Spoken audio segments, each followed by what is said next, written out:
bienvenue dans cette nouvelle émission Connect Live 54 de la Tribune Afrique. Nous sommes très heureux de vous retrouver dans ce nouveau studio où je me trouve avec mon invité, M. Samir Hadar, ambassadeur représentant permanent du Maroc auprès de l'UNESCO.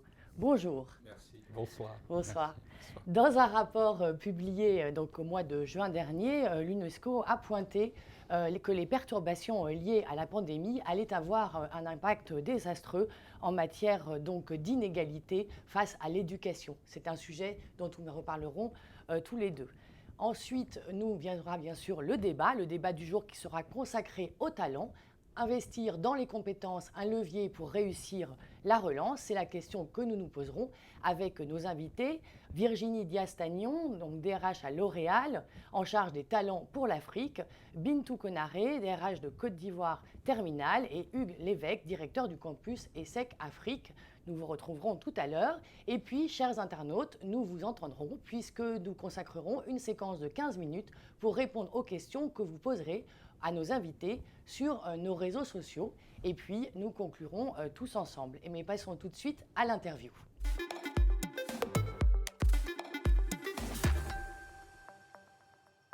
Au mois de juin, donc l'UNESCO a sonné, a vraiment mis en valeur le fait qu'il y avait un impact considérable lié à la pandémie en matière d'éducation. Est-ce que vous pourriez nous en dire un peu plus? Nous avons lancé à partir du mois de mars, à l'initiative d'ailleurs de la directrice générale, Mme Audrey Azoulay, que je tiens à remercier à cette occasion, une coalition mondiale pour l'éducation.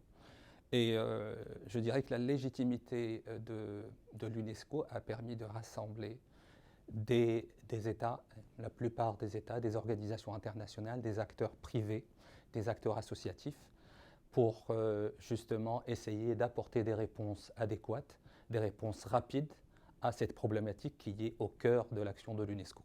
Et donc, effectivement, cette coalition s'est mise en branle, elle travaille aujourd'hui et elle a décliné son action à travers un certain nombre de programmes sur lesquels nous travaillons ensemble aujourd'hui, sachant que, effectivement, la question de l'éducation, évidemment, appelle aussi des moyens très, très forts.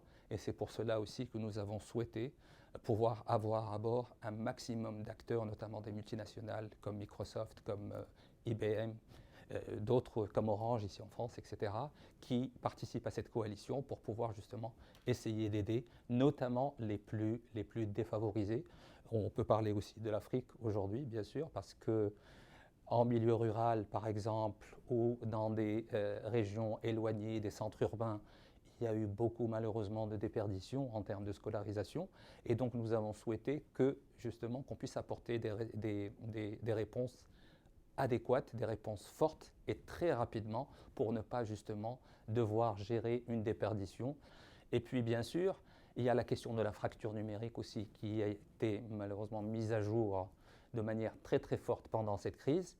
Et je dis souvent, peut-être qu'à quelque chose, malheur est bon, parce que ça a permis d'accélérer tous les processus de réforme. Et donc, il y a un apport aujourd'hui de la part notamment de ces entreprises multinationales, de contenu pédagogique, d'accessibilité à l'enseignement à travers les plateformes qu'elles ont créées. Bien sûr, il y a les pouvoirs publics, parce que chaque pays a un certain nombre de spécificités qu'il faut respecter.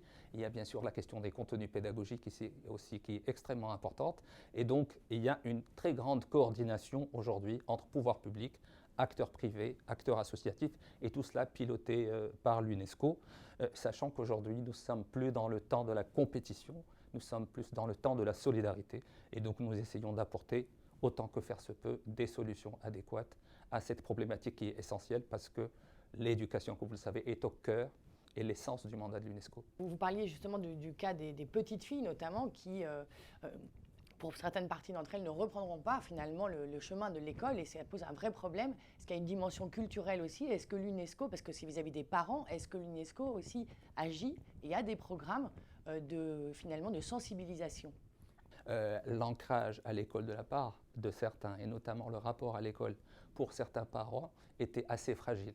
Et donc nous avons justement démultiplié les campagnes de sensibilisation, de pédagogie, avec bien sûr le concours des pouvoirs publics des différents pays, avec également l'implication de ce qu'on appelle les bureaux hors siège de l'UNESCO qui sont dans les différentes régions, notamment en Afrique, pour justement essayer au maximum de porter ce message pour qu'il n'y ait pas de déperdition et de décrochage scolaire.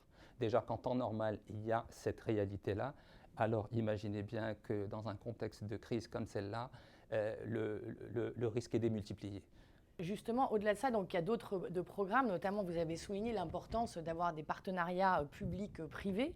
En juillet, l'UNESCO lance l'Académie mondiale des compétences pour améliorer l'employabilité des jeunes. Est-ce que vous pouvez nous dire un mot justement sur cette Académie mondiale des compétences? L'Académie mondiale des compétences, elle découle justement de cette initiative, le lancement de cette coalition mondiale.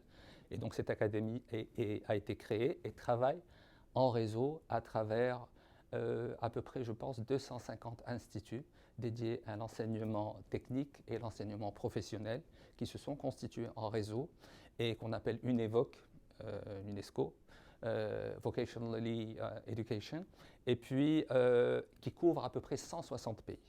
160 pays qui travaillent ensemble en réseau et puis avec le soutien et l'apport des pouvoirs publics et des acteurs privés. L'Afrique est une priorité de l'UNESCO. Il y a un gros programme complètement dédié à l'Afrique qui est discuté évidemment par les États membres africains et qui sont extrêmement actifs, et je tiens à les saluer à travers vous aujourd'hui et ce soir, et qui travaillent sur cette priorité Afrique. Nous nous sommes tous mis d'accord avec, bien sûr, les structures de l'UNESCO, le secrétariat de l'UNESCO, pour engager encore plus fortement cette priorité Afrique sur le plan opérationnel. Je pense que les choses se passent aujourd'hui très très bien, notamment sur les questions éducatives. Et globalement, dans le cadre de la crise, quelle appréciation vous faites des politiques publiques qui ont été mises en place pour justement soutenir la formation et l'éducation en cette période de pandémie? La période de pandémie, on l'a tous vu, la brutalité de la crise qui était inattendue, je dirais en termes d'impact et en termes de violence et qui est universelle et globale. Et donc les premières réponses ont été apportées au niveau national, évidemment. Le multilatéral, d'ailleurs, a été décrié au début parce qu'il n'a pas su, au début, interagir très rapidement par rapport à cette crise. Et puis les choses se sont mises en place. Au niveau de l'UNESCO, moi je le dis encore une fois, il faut saluer l'action menée par Audrey Azoulay, la directrice générale, qui a été à la pointe de ce combat pour essayer d'apporter des réponses très très rapidement, essayer justement de fluidifier un peu le fonctionnement de l'UNESCO et le rendre beaucoup plus agile pour qu'on puisse agir rapidement sur les questions éducatives parce qu'elles sont d'une importance fondamentale. Concrètement, vous pensez qu'effectivement toutes les mesures qui ont été prises par les gouvernements et que prennent les gouvernements africains sont en adéquation avec les exigences du marché de l'emploi? C'est quoi votre point de vue là-dessus? Vous parlez de la période que nous vivons ou de manière générale? Je pense que la période qu'on vit, c'est une période encore plus... Déjà, il y avait un problème d'accès à l'emploi déjà, que ce soit en Afrique ou ailleurs. C'est une problématique qui est globale. Si je prends par exemple le cas du Maroc, par exemple, on a beaucoup de diplômés chaque année, mais c'est vrai qu'il y avait un problème d'adéquation entre la formation et l'accès à l'emploi. Et donc de plus en plus aujourd'hui, on focalise justement sur ce partenariat avec notamment le secteur privé pour pouvoir définir leurs besoins et essayer d'adapter bien sûr notre enseignement, notamment l'enseignement supérieur, par rapport aux besoins de ces entreprises. Ce qu'on constate également, c'est que, par exemple, les Bac plus 2 ou Bac plus 3 ont beaucoup plus de difficultés à trouver de l'emploi. Donc on essaie aujourd'hui d'adapter un peu nos formations, évidemment, et d'accompagner ces jeunes pour essayer de leur permettre d'accéder à l'emploi et bien sûr essayer aussi de sensibiliser le secteur privé pour qu'il puisse ouvrir ses portes à cette jeunesse qui est en demande et qui est l'essence même de nos sociétés. Très bien, merci beaucoup. Justement, le secteur privé, eh bien, nous allons donc en parler tout de suite avec donc notre débat.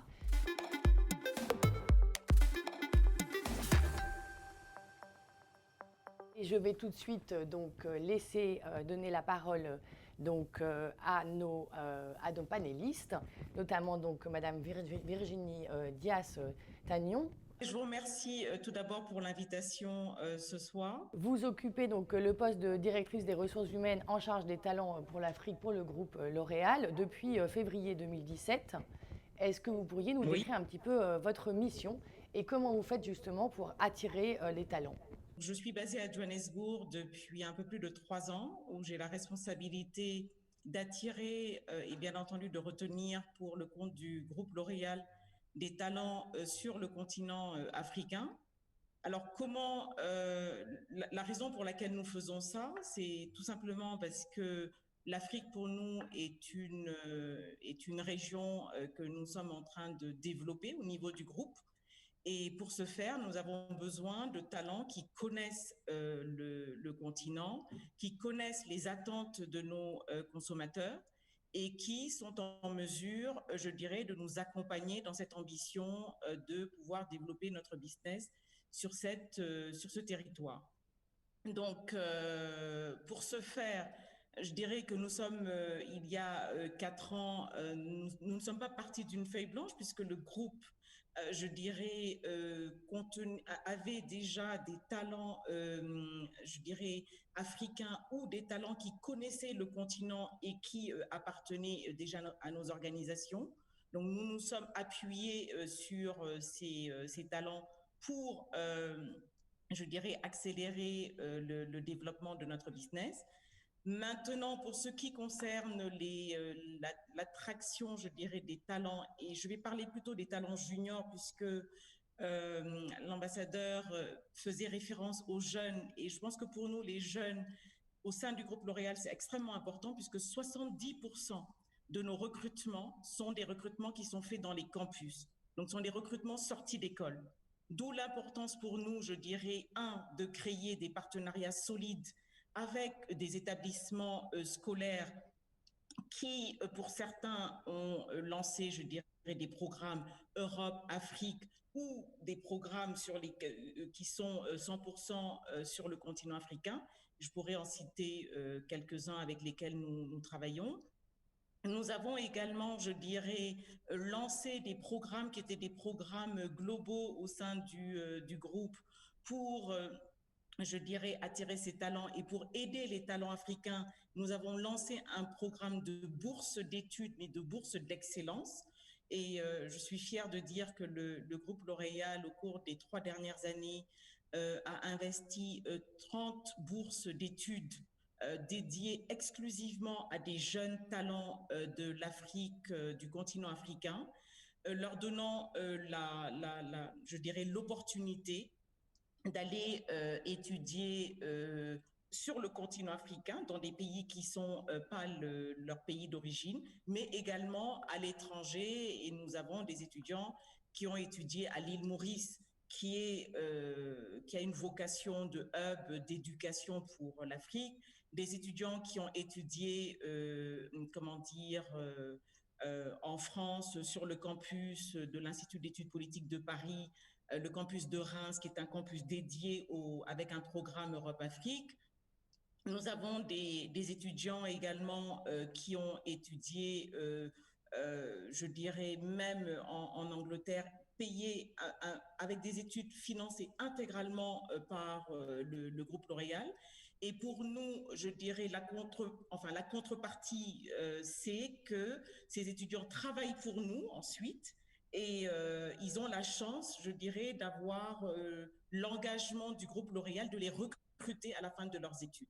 Donc, pour l'essentiel, c'est ce que je pourrais dire sur l'attraction des talents pour démarrer le sujet. En fait, on se rend compte qu'aujourd'hui, face à la pandémie, il y a un besoin, j'imagine, encore plus important d'accompagnement. Quelles sont les mesures que vous avez prises et quelle est justement, pour rebondir sur ce qu'a dit Monsieur l'ambassadeur, quelle est votre vision de la situation et de ce qu'un grand groupe comme le vôtre doit faire aujourd'hui? Vous avez raison de dire doit faire, puisque j'ai pour habitude de dire que lorsque vous êtes le leader de la beauté dans le monde, vous avez une responsabilité.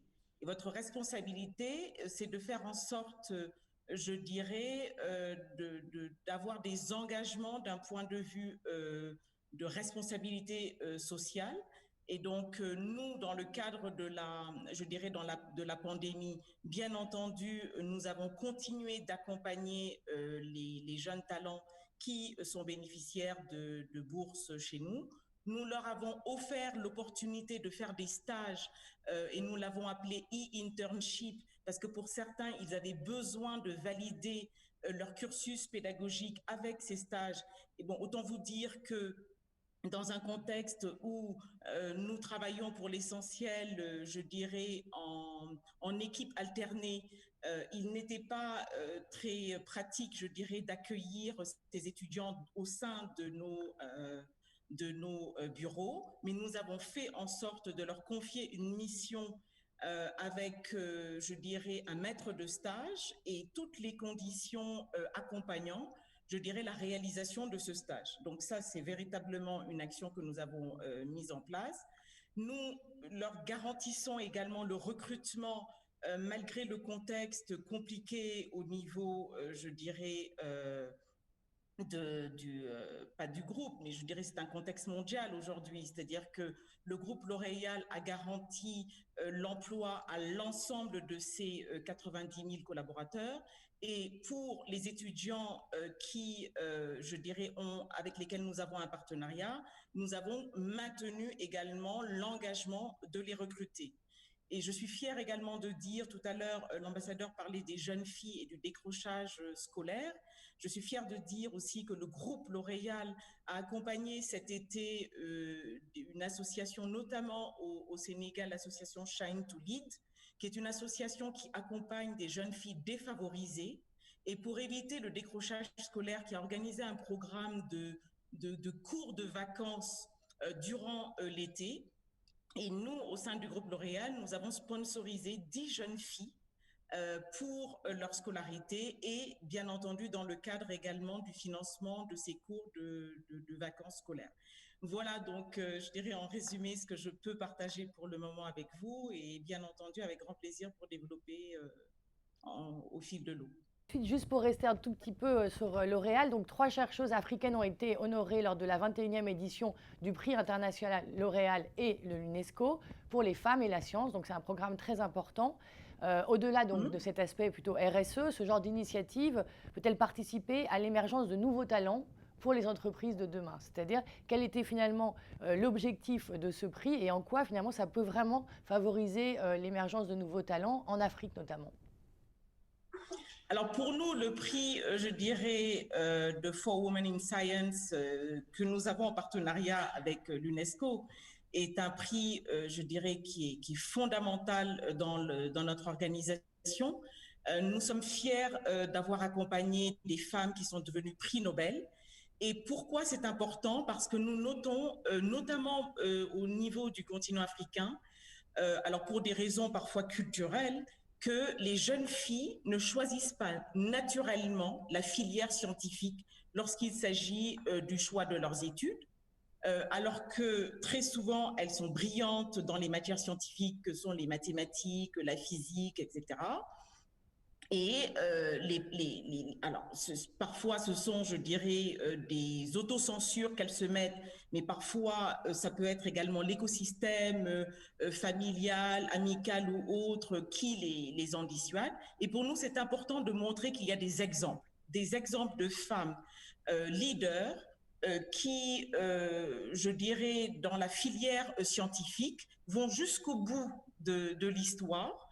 Et cette année, nous avons 2 prix Nobel, récemment d'ailleurs de chimie, qui sont des bénéficiaires de ce prix en 2016. Et pour nous, c'est une très grande fierté. Une fierté en termes, je dirais, de responsabilité sociale d'un groupe comme le nôtre, mais pas que, également, je dirais, de rôle modèle que nous sommes en mesure, je dirais, de mettre en avant pour permettre justement de créer, de susciter d'autres vocations au sein des jeunes talents féminins sur le continent africain. Il y a l'importance finalement des rôles modèles. Excellence, est-ce que vous voulez réagir par rapport à... Non, d'abord, je voudrais féliciter L'Oréal pour ce merveilleux travail qu'ils font. Et effectivement, il y a quelque chose qui est extrêmement important justement par rapport aux talents africains et notamment aux talents féminins. Et il y en a beaucoup. Moi, j'en côtoie tous les jours au niveau de l'UNESCO, vraiment. Ce que je voudrais dire, c'est effectivement, et c'est là où je rejoins ce que disait Madame, par rapport à la dissémination des modèles de réussite. Et ça, c'est extrêmement important de pouvoir le faire parce qu'effectivement, ça décomplexe. Notamment les jeunes filles africaines qui se disent parfois non, je ne peux pas le faire ou je ne vais pas le faire. Je pense que la réussite est là, les talents sont là et il suffit tout simplement d'encourager et d'accompagner. Et c'est là où L'Oréal fait un magnifique travail par rapport à ça. Et je tiens à les féliciter. Merci. Très bien, merci. Merci. Je vais maintenant donc échanger avec Bintou Konaré. Oui. Bintou Konaré, bonjour. Vous êtes Bonjour. directrice des ressources humaines de Côte d'Ivoire Terminal. Et avec votre autorisation, je vais revendiquer 2 casquettes, puisqu'à la demande du DRH de la division transport, je vais aussi représenter le développement RH pour le compte de Bolloré Transport et Logistique. Et effectivement, actuellement, je suis DRH de Côte d'Ivoire Terminal. Très bien, donc vous allez pouvoir nous parler de manière un peu plus large et peut-être déjà réagir à ce qui s'est dit aujourd'hui. Vous, justement, ça fait déjà donc, pratiquement 6 ans que vous recrutez ces talents de demain. Quelle est votre vision? C'est quoi un talent de demain? Et au regard de tout ce qu'on s'est dit là sur les initiatives qui sont prises publiques, privées, quel est comment dire, le positionnement du groupe? Alors, je pense qu'il est important de noter que le groupe Bolloré s'inscrit pleinement dans les actions déjà mises en place et évoquées par l'ambassadeur, mais aussi par Virginie, qui, si elle me le permet, je soulignerai qu'elle est un ancien talent de Bolloré, puisqu'elle a démarré sa carrière au sein du groupe à Puteaux. Donc, les talents du groupe s'essaiment et se retrouvent un petit peu partout. Et elle a la belle carrière qu'elle connaît aujourd'hui. La notion de talent, elle est assez vague et elle est vraiment propre à chaque groupe. Le talent Bolloré sera peut-être assez différent du talent de L'Oréal. Et au sein de Bolloré, nous, on a plutôt opté pour une vision un petit peu collégiale. Donc, nous définissons le talent au regard de l'adéquation par rapport à une excellence métier, mais aussi à nos valeurs. Et au cours d'un exercice RH qu'on a dupliqué sur toutes nos entités, puisque nous sommes aujourd'hui présents dans 109 pays, on comptabilise 36 000 collaborateurs et 21 000 en Afrique. On a cet exercice un petit peu imposé qu'on appelle le comité carrière, où là on peut avoir un regard croisé sur la performance et s'assurer que finalement les talents ne restent pas cachés et qu'ils peuvent être à la disposition du groupe et surtout pouvoir décliner pour eux le programme le plus approprié pour développer et renforcer les compétences. Le groupe Bolloré, c'est, je crois, en 2022, près de 200 ans. Le groupe aura 200 ans. Et pour la division transport et ses 4 métiers, nous accueillons 2000 stagiaires dans le monde. On comptabilise 130 partenariats écoles avec différentes actions, notamment la B-Trainee, où on fait fort en fait d'accueillir nos stagiaires et de leur faire comprendre la réalité d'une entreprise, notre fonctionnement, les accompagner au travers de leur stage, et que ce soit à Puteaux ou même à Dakar, puisque la B-Trainee aussi s'est tenue l'année dernière à Dakar, on veille à pouvoir leur donner toutes les clés pour fonctionner et renforcer leurs compétences dans notre groupe. Qu'est-ce que vous avez modifié dans votre manière de travailler depuis le début de la crise et qu'est-ce que ça vous a indiqué comme peut-être nouvelles compétences ou nouvelles valeurs que vous avez vu émerger comme étant nécessaires dans le contexte de la pandémie? On a renforcé très fortement en fait tous nos processus de digitalisation. On comptait déjà en 2019, je crois, 98 000 connexions. Et la pandémie nous a imposé en fait à bien sûr maintenir nos activités, à maintenir des programmes de formation quand c'était possible et quand le e-learning ou autre dispositif s'avérait nécessaire. Et je pense que de cette expérience, en tout cas de cette analyse, on a permis de dégager des compétences clés et nouvelles à renforcer pour nos collaborateurs, comme la capacité de s'adapter, la flexibilité, la capacité à apprendre seul, fonctionner un peu plus en autonomie. Et je pense que les résultats constants du groupe ont démontré que c'était la bonne formule à adopter. Merci beaucoup pour ces témoignages d'entreprise. Passons maintenant finalement donc aux écoles. Hervé Levesque, vous êtes directeur du campus ESSEC Afrique, qui donc a été implanté donc au Maroc donc en 2016.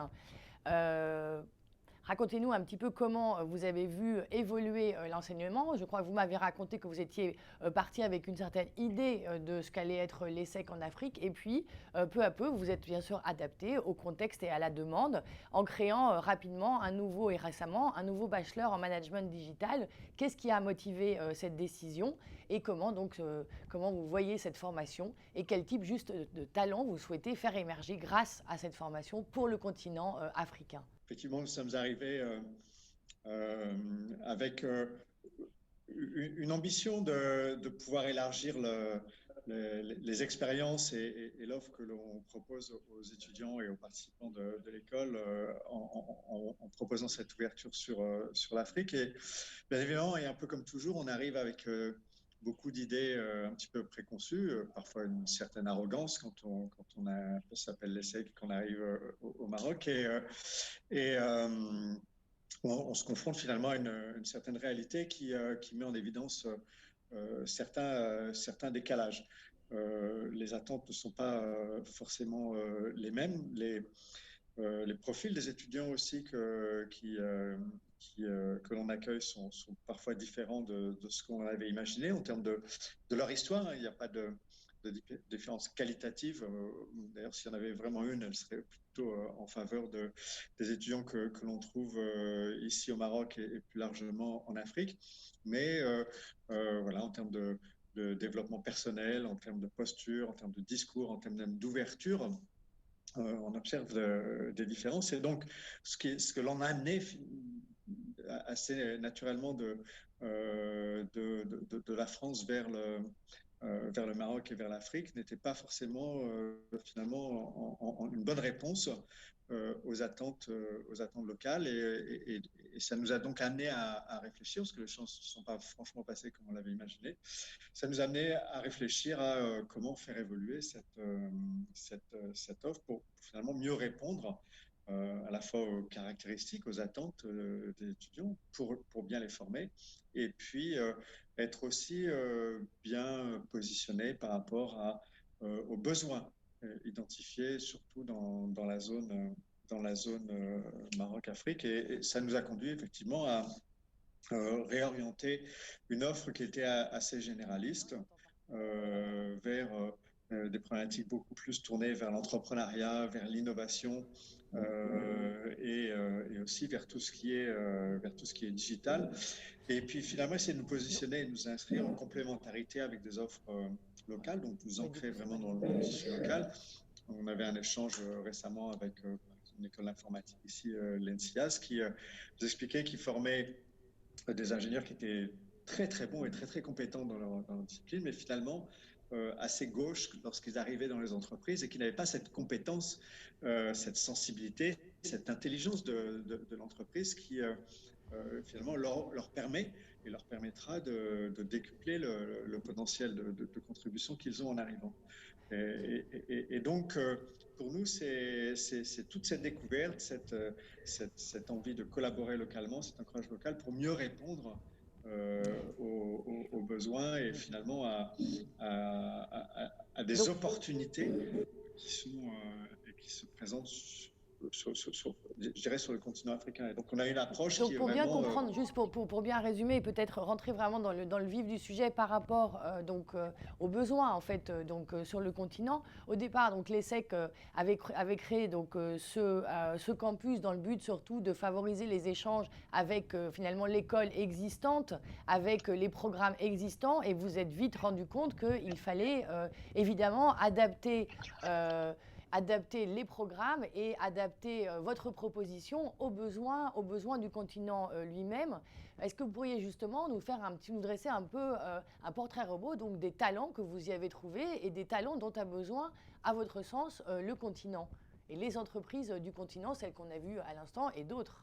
Ce qui est vraiment important, c'est Donc notre regard, il n'est pas de dire voilà ce dont l'Afrique a besoin, parce que je pense qu'il serait un peu aussi prétentieux de notre part, mais plutôt d'essayer d'ouvrir, en fait, de créer des liens entre, je dirais, le reste du monde et l'Afrique, parce que ce qui se passe en réalité, je pense que l'Afrique au sens large, qui est très diverse en soi, a un intérêt pour essayer de voir ce qui se passe ailleurs dans le monde et réciproquement, c'est qu'il y a partout dans le monde et on a des étudiants qui ont envie de connaître, qui ont envie de découvrir l'Afrique et ne savent pas forcément comment faire. Il y a des écoles partenaires qui ont cette envie aussi de venir s'installer, de venir proposer des choses en Afrique et qui ne savent pas nécessairement quel chemin choisir. Et donc, notre ambition, elle est aussi de créer ce lien entre les deux, de faire venir des étudiants qui viennent de partout dans le monde, ici au Maroc, et puis de les ouvrir vers l'Afrique pour répondre à divers besoins. Parce que je pense que le pire des choses, ce serait de dire on va former des Africains pour l'Afrique. Ce serait vraiment enfermer l'Afrique dans l'Afrique, quoi. Et au contraire, on va aller chercher à créer d'ouverture, à donner de l'air pour que tout le monde y gagne, à enrichir en fait. Donc effectivement, plutôt que d'arriver avec une idée, voilà nos programmes, maintenant on est plus dans une perspective, favorisons les liens, favorisons l'ouverture, favorisons les flux d'étudiants, les flux de professeurs, de façon à ce que finalement tout le monde s'y retrouve. Et effectivement, certains pays auront probablement des besoins qui seront différents d'autres pays. Certaines entreprises auront des besoins différents d'autres entreprises. Le besoin aujourd'hui dans le développement du cycle économique de l'Afrique, on le voit, c'est en Afrique où il y a le plus d'entrepreneurs aussi. Donc voilà en fait tout ce qu'on cherche à faire ici. Donc, et dans notre coopération avec les entreprises, c'est bien évidemment comprendre les besoins, mais j'entendais Mme Konaré qui parlait de ce que le confinement avait pu faire en termes de contribuer à former des collaborateurs qui s'adaptent mieux, qui sont plus autonomes, qui ont envie d'apprendre.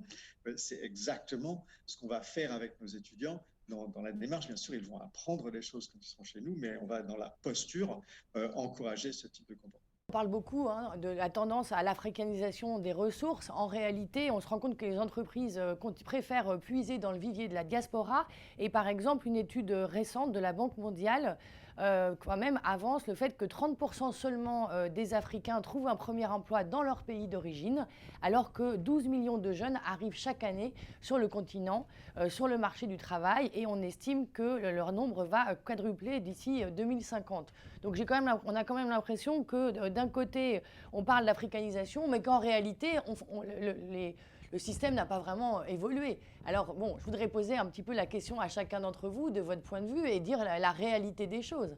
Parce qu'on voit bien même que les écoles ont beaucoup de mal et qu'aujourd'hui, il y a encore ce phénomène de diaspora qui est recherché comme étant vraiment un vivier de talents. Le rôle de la diaspora en général est très important pour l'Afrique. Et l'attachement de la diaspora, parce que la diaspora africaine et orientale, je dirais les deux, ont un rapport au pays d'origine qui est particulier et qu'on ne retrouve pas dans certaines autres diasporas. Et le rapport est fondamental, évidemment, pour les pays d'origine. Ça, c'est une évidence.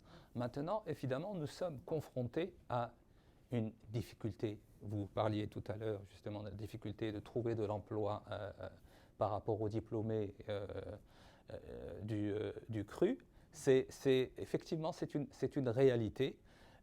C'est le gros enjeu, le gros défi que nous avons à relever. Je ne serais pas d'accord pour dire que ça n'évolue pas, ça évolue. Ça va prendre du temps, ça évolue parce que, comme je vous l'ai dit tout à l'heure, on essaie d'adapter, de mettre en adéquation le marché du travail, la formation avec le marché du travail. C'est vrai que dans quasiment tous les pays africains aujourd'hui, des réformes de l'enseignement sont engagées justement dans ce sens. Nous ne sommes plus dans l'ère du tout public, donc ce sont publics-privés aujourd'hui qui sont en charge justement de faire émerger des solutions qui puissent justement essayer de faire recruter un maximum de jeunes issus de nos pays. L'apport de la diaspora est fondamental encore une fois parce qu'il y a, et je reviendrai tout à l'heure pour une question pour M. Lévesque par rapport à l'ESSEC, c'est qu'effectivement il y a l'expérience, il y a le référentiel et c'est vrai que leur apport est fondamental pour nous permettre à nous d'avancer et d'évoluer. Nous avons tous eu la chance aussi d'étudier à l'étranger, de revenir au pays et d'y travailler. Et c'est vrai que l'apport, on le sent par rapport au modèle, par rapport à l'accompagnement, par rapport au fait d'être aussi quelquefois des symboles de réussite, entre guillemets. Et c'est un apport extrêmement stimulant pour les étudiants et les diplômés de nos pays. Le problème, c'est que ça n'est pas donné à tout le monde de pouvoir étudier ailleurs. En Absolument. fait, c'est un peu ça le sujet. Et puis après, du coup, si les entreprises elles-mêmes ne font pas l'effort de prendre les talents localement, et ben en fait, c'est un peu le serpent qui se mord la queue. Alors du coup, on parlait donc tout à l'heure, Virginie Dias-Tagnon, de la responsabilité de très grands groupes multinationaux comme le vôtre, donc L'Oréal. Concrètement, par rapport à cette situation, qu'est-ce que vous mettez en place pour véritablement favoriser des talents qui ont été formés sur le continent et faire en sorte que pour ces jeunes qui sortent sur le marché du travail et qui doivent trouver du travail, qu'est-ce que vous pouvez mettre en place concrètement pour ces gens-là et pour faire en sorte qu'on n'aille pas chercher toujours les talents finalement à l'international? Je dirais que parce que nous recrutons 70% sortis de campus, je dirais que uniquement sur l'Afrique, aujourd'hui, nous avons plus de 30 partenariats avec des campus africains. Donc, nous recrutons ces jeunes-là localement, que ce soit au Ghana avec HSI, que ce soit en Côte d'Ivoire avec l'INPHB de Yamoussoukro, etc.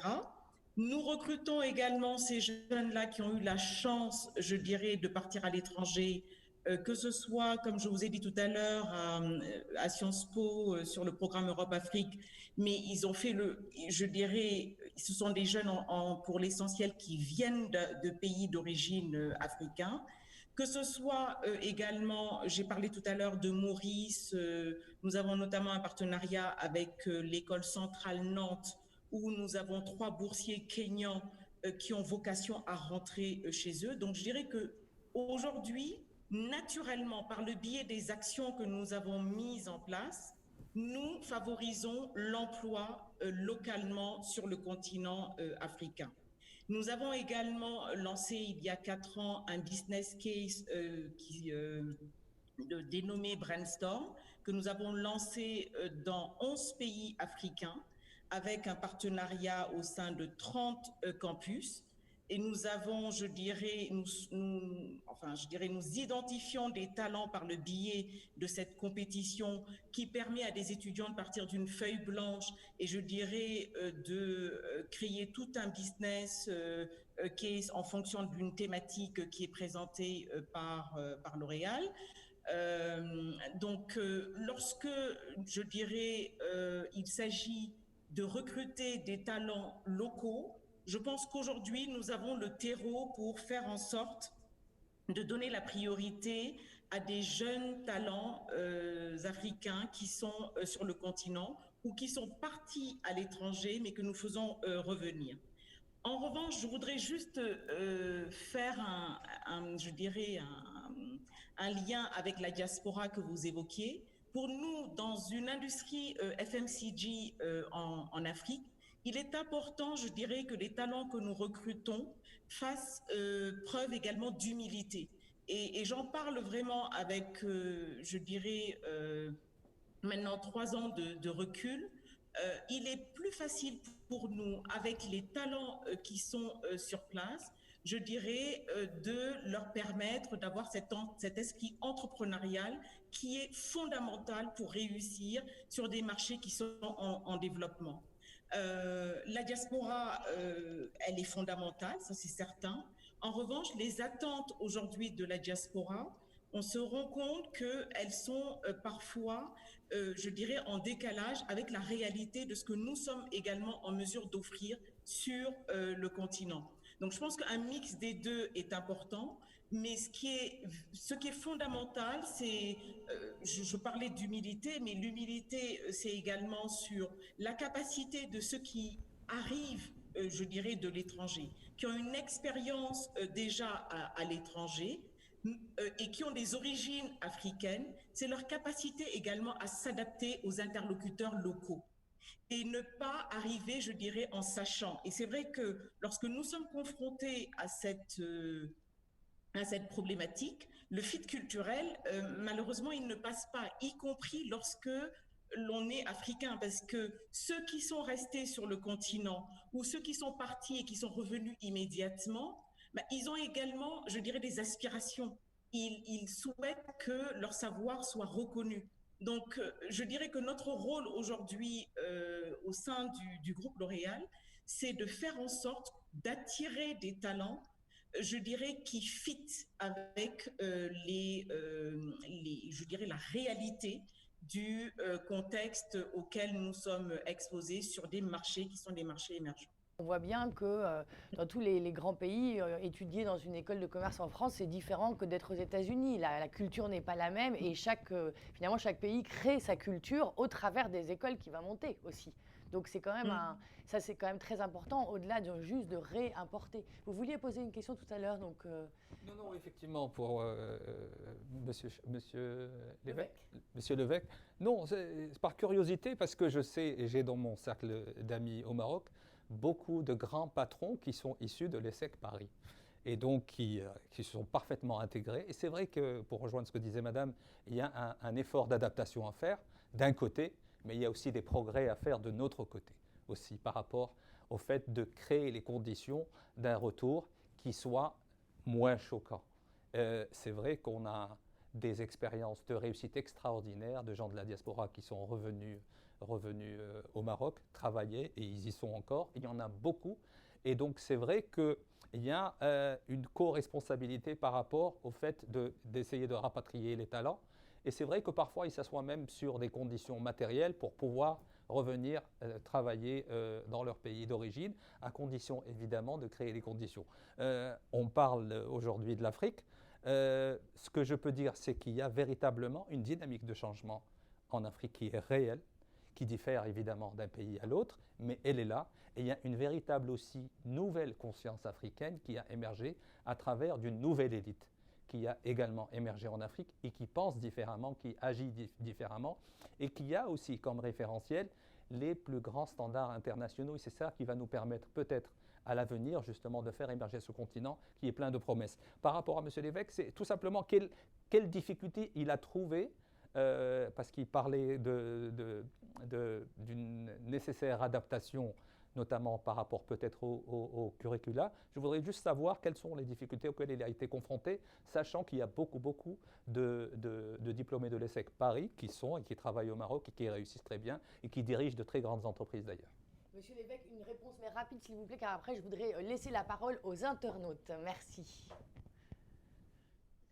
Les difficultés ont été multiples. Elles étaient plutôt, en fait, si vous voulez, de notre côté, de bien comprendre. Alors, on a été certainement entourés et soutenus par les anciens qui sont là, mais je pense qu'on avait besoin, nous aussi, de comprendre, venir dans un autre pays, dans un autre continent, avec des cultures qui sont quand même assez différentes. Ça demande un temps d'adaptation, ça demande un temps de compréhension. Et des ajustements, et c'est un peu ces points-là que je voulais évoquer, justement pour accepter l'idée effectivement qu'on n'est pas toujours en train de reproduire la même chose, mais qu'il faut développer des individus qui vont amener de la nouveauté, qui vont amener d'autres façons de penser, et donc avoir cette humilité-là, et encore une fois pouvoir la décliner dans un environnement différent de celui qu'on connaissait. Très bien, merci beaucoup. Nous allons maintenant prendre donc les questions de nos internautes qui nous sont montrées via les réseaux sociaux.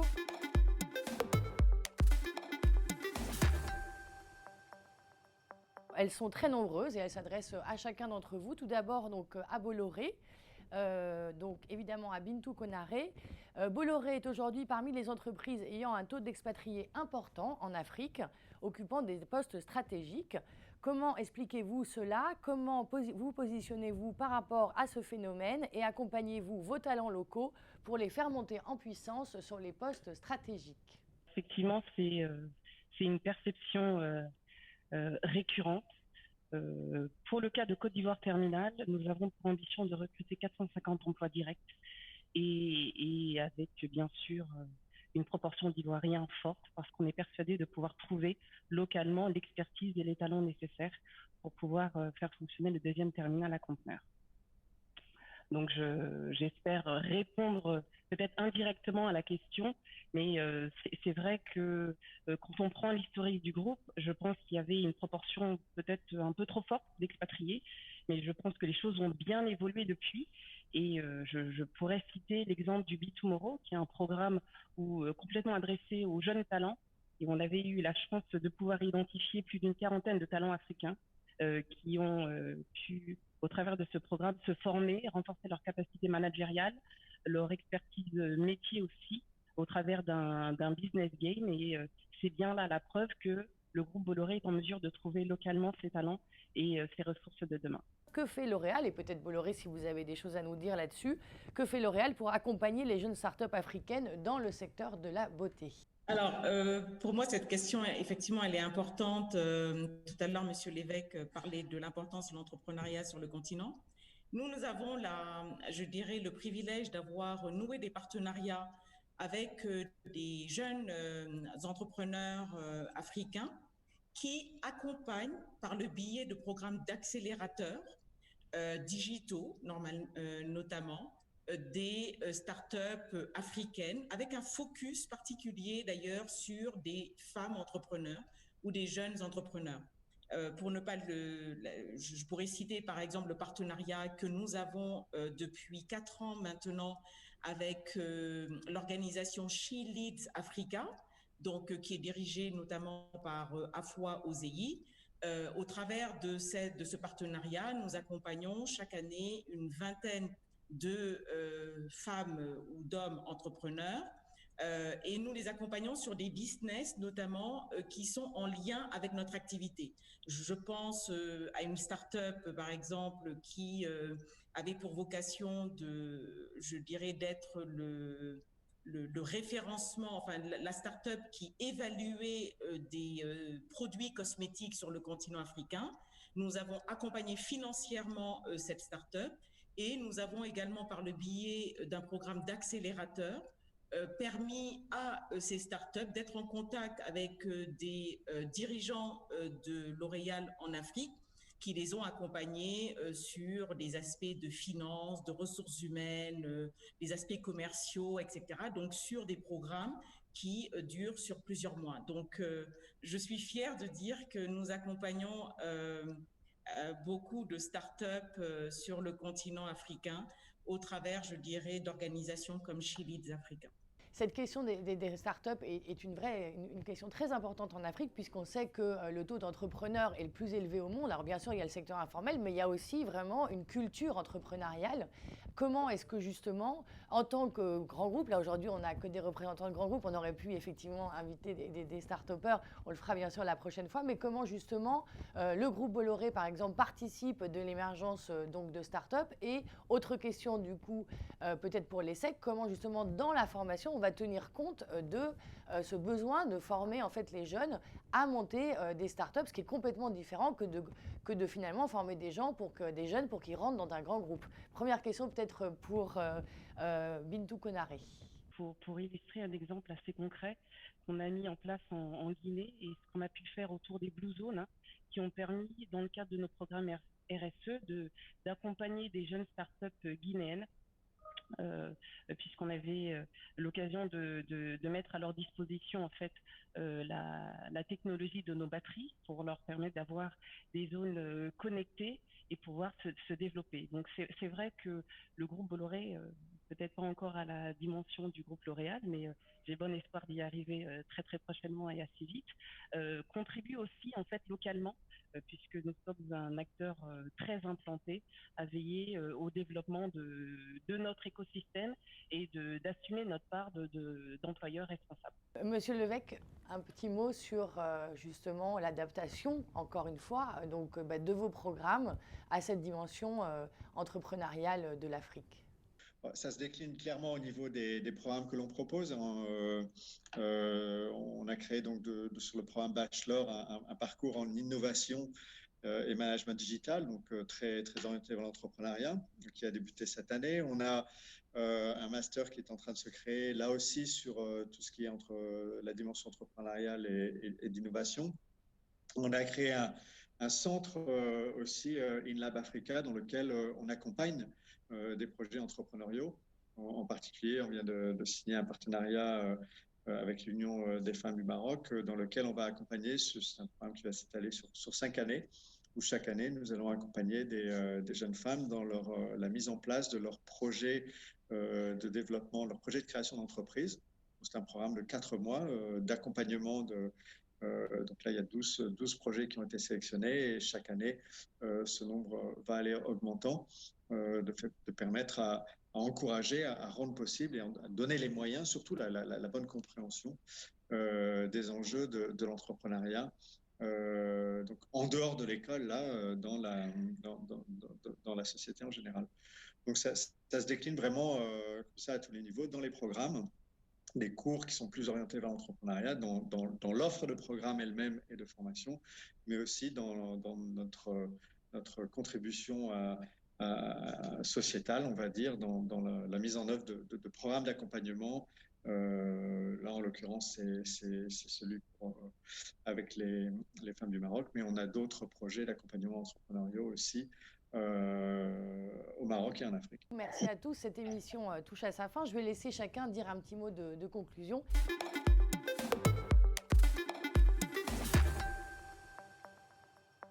Et je vais commencer avec son Excellence. Écoutez, d'abord, j'ai énormément appris à travers les interventions des uns et des autres. Non, ce que je voudrais dire aujourd'hui, c'est que nous avons, en parlant de talent, en parlant de compétences et en parlant d'Afrique, nous avons un continent qui est en pleine ébullition, qui avance. Et j'ai véritablement la conviction que c'est un continent d'avenir.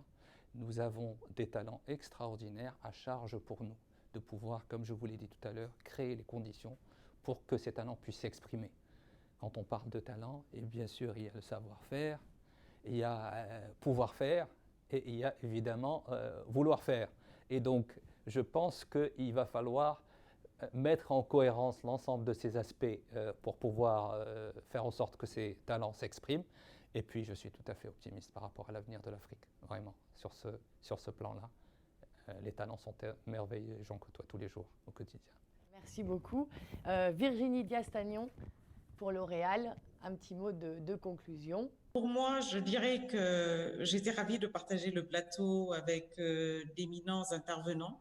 Je serais ravie de poursuivre ces échanges, je pense, avec l'ESSEC au Maroc, parce que j'ai appris également beaucoup.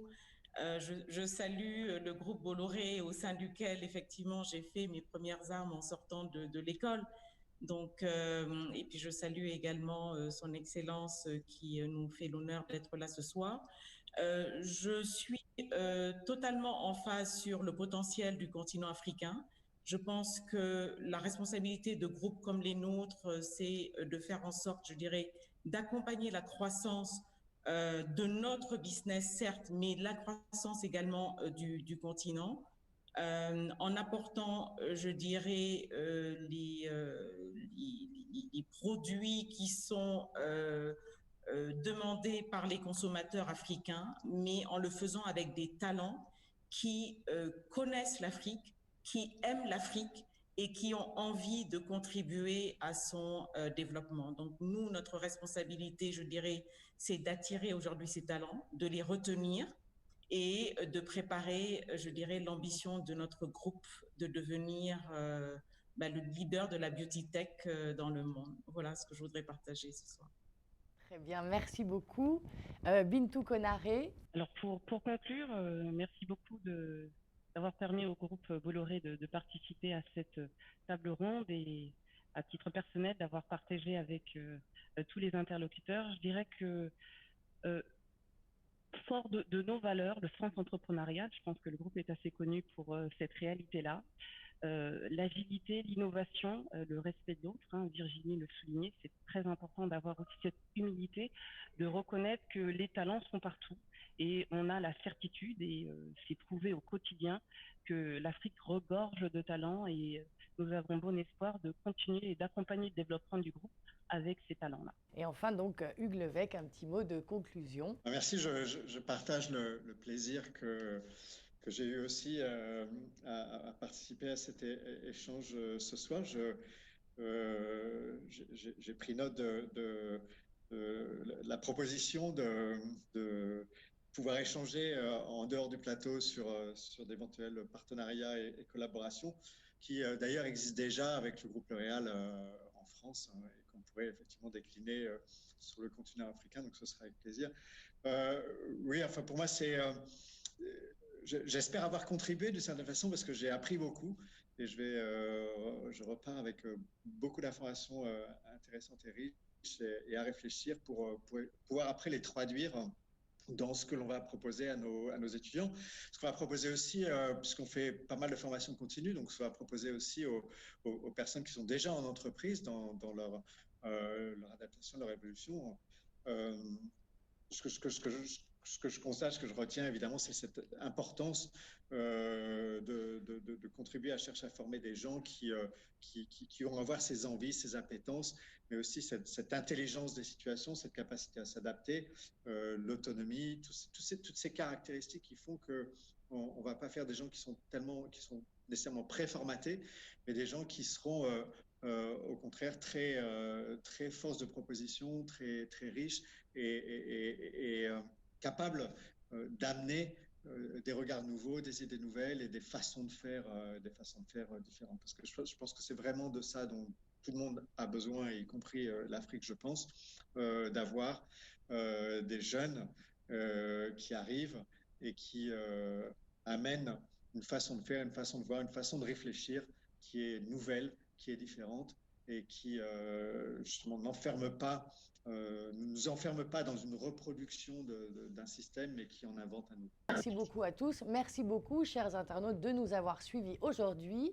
La Tribune Afrique vous donne rendez-vous le 19 novembre prochain pour une prochaine émission sur la question de l'industrialisation comme levier donc pour la relance, ainsi que bien sûr nous reviendrons sur les problématiques de numérique le 25 novembre. Et puis nous vous donnons rendez-vous également le 3 décembre pour à nouveau un grand forum qui durera donc tout l'après-midi où nous ferons un état des lieux de tous les plans de relance et de tout ce qui a été mis en place sur le continent pour faire face à la pandémie. Je vous remercie beaucoup, je vous souhaite à tous une bonne soirée, à bientôt.